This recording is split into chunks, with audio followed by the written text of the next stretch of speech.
এবার আর কোনো বিতর্ক না।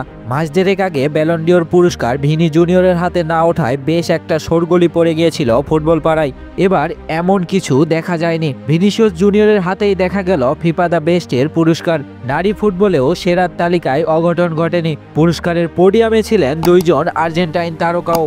কাতারের দোহায় আয়োজিত অনুষ্ঠানে মঙ্গলবার দিবাগত রাতে এই পুরস্কার তুলে দিয়েছেন ফিফা সভাপতি জিয়ান্নি ইনফান্তিনো। সেখানে প্রথমবারের মতো ফিফার বর্ষসেরা খেলোয়াড়ের পুরস্কার জিতলেন রিয়াল মাদ্রিদের ব্রাজিলিয়ান এই উইঙ্গার। ফিফা বর্ষসেরা খেলোয়াড়ের এই পুরস্কার দেওয়ার রীতি চালু করে 1991 সালে। এরপর থেকে 5 বারের বিশ্ব চ্যাম্পিয়ন ব্রাজিলের 5 জন তারকা এই পুরস্কার জিতেছেন। ভিনিসিয়াস জুনিয়র সেই তালিকায় 6ষ্ঠ নাম।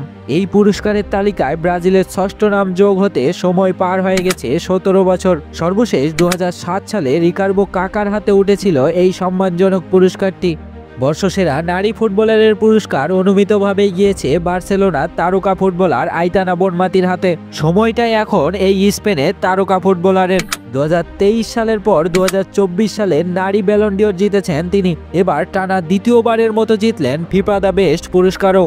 এদিন সেরা গোলরক্ষকের স্বীকৃতি পেয়েছেন আর্জেন্টাইন গোলরক্ষক এমিলিয়ানো মার্টিনেস। 2022 সালের ফিফা দ্য বেস্টের সেরা গোলকিপার হলেও গত বছর পুরস্কারটি পাননি। তবে 1 বছর বিরতির পর আবার পুরস্কারটি উঠেছে তার হাতে।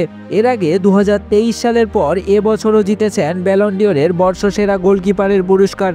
বর্ষসেরা পুরুষ কোচ হয়েছেন রিয়াল মাদ্রিদকে লা লিগা ও চ্যাম্পিয়ন্স লিগ এনে দেওয়া ইতালিয়ান কার্লো অ্যানচেলত্তি। নারীদের সেরা কোচ হয়েছেন যুক্তরাষ্ট্রের নারী দলের ইংলিশ কোচ এমা হেইস। বর্ষসেরা নারী গোলকিপার নির্বাচিত হয়েছেন এলিসা নায়েহার। অসাধারণ এক গোলের কারণে পুস্কাস অ্যাওয়ার্ডটি গিয়েছে আর্জেন্টাইন আলেহান্দ্রো গার্নাচোর হাতে। ফিফা ফেয়ার প্লে অ্যাওয়ার্ড পেয়েছেন থিয়াগো মাইয়া। এদিন ফিফা ফ্যান অ্যাওয়ার্ড পেয়েছেন Guillermo গান্দ্রা মৌরা। For more updates, subscribe to our YouTube channel and click on the bell icon. Follow us on Facebook.